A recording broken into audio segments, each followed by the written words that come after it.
Bapak,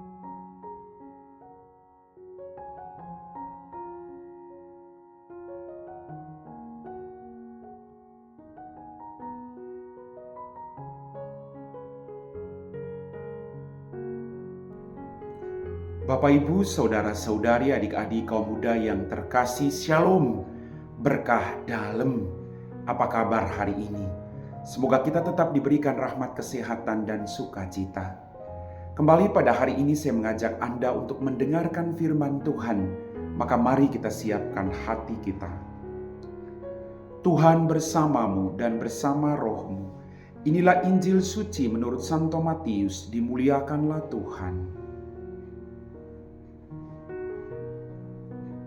Sekali peristiwa ketika Yesus sedang berbicara dengan orang banyak, ibu dan saudara-saudaranya berdiri di luar dan berusaha menemui dia.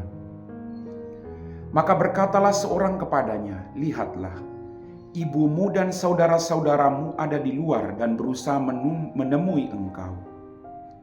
Tetapi Yesus menjawab kepadanya, "Siapakah ibuku? Dan siapakah saudara-saudaraku?" Dan sambil menunjuk ke arah murid-muridnya, ia bersabda, "Inilah ibuku, inilah saudara-saudaraku. Sebab siapapun yang melakukan kehendak Bapa-Ku di surga, dia adalah saudaraku, dia adalah saudariku, dialah ibuku." Demikianlah sabda Tuhan. Bapak, Ibu, saudara-saudari, adik-adik kaum muda yang terkasih. Dalam bacaan Injil pada hari ini kita dapat merenungkan bahwa Yesus memperluas pemahaman tentang siapa yang menjadi anggota keluarganya. Yesus sangat menghormati Maria dan saudara-saudarinya.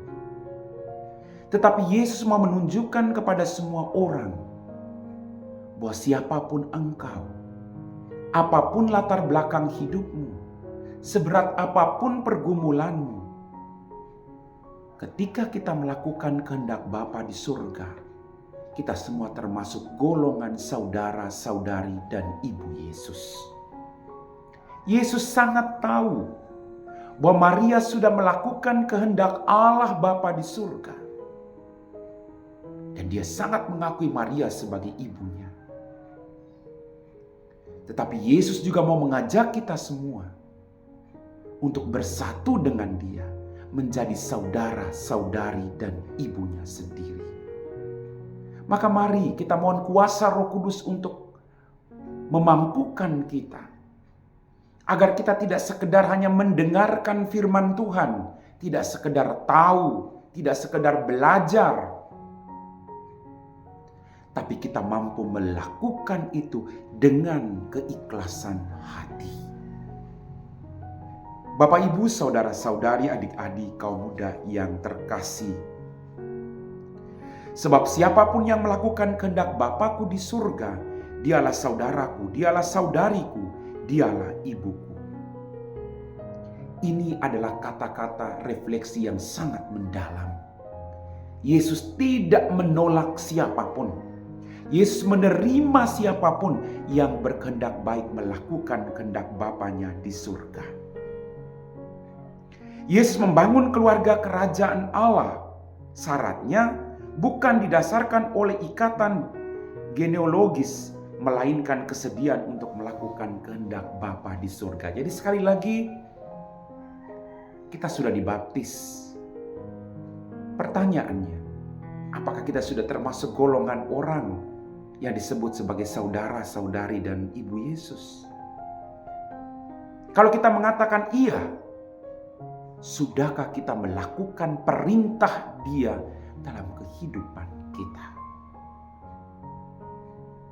Bapak, Ibu, saudara-saudari, adik-adik kaum muda yang terkasih, menjadi saudara-saudari Yesus serta ibunya, kita harus setia menjadi muridnya, agar kita mampu melakukan apa yang Ia kehendaki dan Ia perintahkan kepada kita.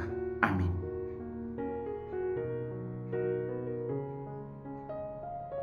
Bapak, Ibu, saudara-saudari, adik-adik kaum muda yang terkasih, kita semua telah diteguhkan oleh firman Tuhan Maka mari kita siapkan hati kita untuk berdoa.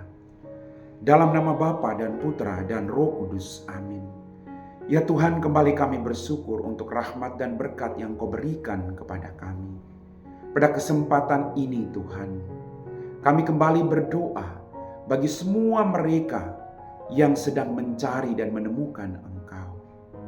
Bantulah mereka agar mereka tidak menyerah dengan situasi-situasi yang ada di sekitar mereka. Bangkitkan tetap semangat iman mereka untuk semakin mencari, mengenal, menemukan Engkau dalam setiap pengalaman hidup mereka. Berkati mereka Tuhan. Berkati mereka dengan rahmat yang mereka butuhkan saat-saat ini. Berkatilah juga semua orang yang mereka kasihi. Biarlah mereka bersama-sama boleh memuji dan memuliakan nama-Mu. Kami puji Engkau Bapa kini dan sepanjang segala masa. Amin. Tuhan bersama-Mu dan bersama Roh-Mu. Semoga kita sekalian diberkati oleh Allah yang Maha Kuasa, Bapa dan Putra dan Roh Kudus. Amin.